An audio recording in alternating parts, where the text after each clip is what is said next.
I'm John from Stickup Kid, and this is MTV True Life. I opened for Green Day once. Hey, what's up? I'm Bo from Stickup Kid, and this is MTV Diaries. You think you know, but you have no idea. My name is Tony from Stickup Kid, and this is me and the rest of our band talking about that one time we opened up for Green Day, and I had about 30 hours to do it. I had work at like 7 in the morning, and then I got to work, and then I got a call about 2 hours in that we had the opportunity to open for Green Day, and then the show was the next night at about 7 or 8, I think. And so we had about 27 hours to get there, or 30 hours or something like that. Yeah, I was sitting in my English class. We were doing this, it was like a lecture on plagiarism from the librarian, and everybody was like falling asleep, but it was like a mandatory class that we had to take. And I get this text from Bo, maybe like 15, 20 minutes into the class, and I looked at it and I read it, and I was like, oh, shit. I was in bed. Yeah, it was like 10 a.m., so I hadn't gotten up yet. That's just who I am. Just sitting there, and like my teacher was sitting right behind me, and she knew that something was up because I kept checking my phone. So basically what I had to do was just work up the courage to just get up and walk out and not look back and hope that like she would understand later. So that's what I did, and I just got up and walked out of my class. And so I had to like call in to both my jobs, like, listen, I'm not going to be there this weekend. And it's kind of the ultimate get out of jail free card. It's just like, oh, hey, I'm going to open for Green Day. Oh, get out of here. Take all the time you need. Go. It's like, okay, which is not normally the response you get when you call into work the day up. For me, it was mostly just telling like all my previous commitments, like letting them know like, hey, this just happened. And so calling into work, calling into my family, they were all just like very supportive, like, yo, go, like don't even think twice about it, like get on the road. The whole time we were like late. There was no way that we were gonna make it. I don't even know how we made it. And they picked me up, and I was like, oh, okay, this is happening. Like, all right, this is cool. And they brought Bragg with them from a friend from another band, and I was like, oh yeah, Bragg's here. This is awesome.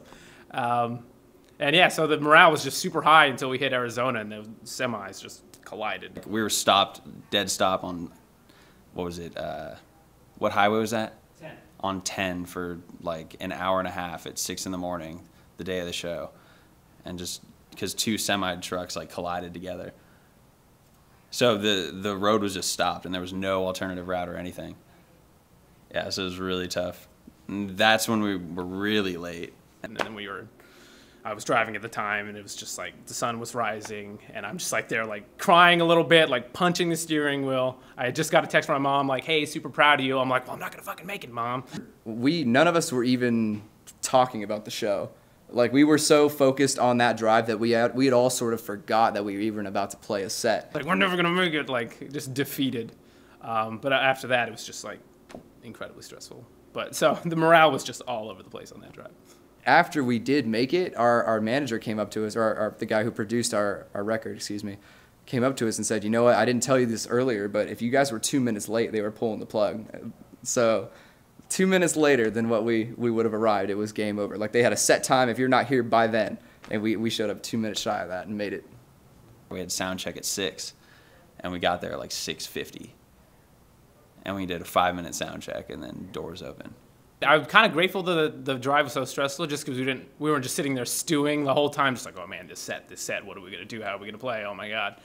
I mean, it was just kind of like any show, like well, except the fact that we had a shower in that one. That was pretty sick.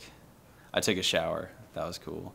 And then we had sandwiches, but someone ate my sandwich, so. I remember seeing a sandwich sitting on this table, and I just kind of realized that I hadn't eaten all day. And, you know, when I don't eat, I start to feel like I'm going to throw up. So I just went to town on this sandwich and then kind of washed my face a little bit. And then John came back, and his face was just white. Like he had gone onto the stage to get something after our sound check.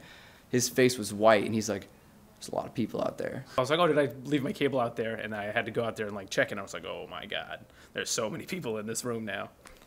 So yeah, it was just like kind of went from not nervous at all to like super nervous, and then just kind of like this serene, like, oh well, it's gonna happen. Once the announcer said our name and we got on stage, it was just like doing our thing, you know, except I had like three rows of people to talk to, including people on the floor. Because my dad and my sister had flown out. Like, they're like, we're gonna fly out and watch you, because Green Day is like my sister's favorite band. I looked up, and it was like an IMAX movie, and then I just kind of went back into my head and was like, all right, just play your set, you know. John, Jonathan, hey, like waving at me. I'm like, hey, Dad, hey, sis. Like, I'm like, what are you doing here? So I just wanted to make sure everybody, no matter where they were standing, were having a good time and knew what our band was about. So, and I felt like we did that, and that was fun.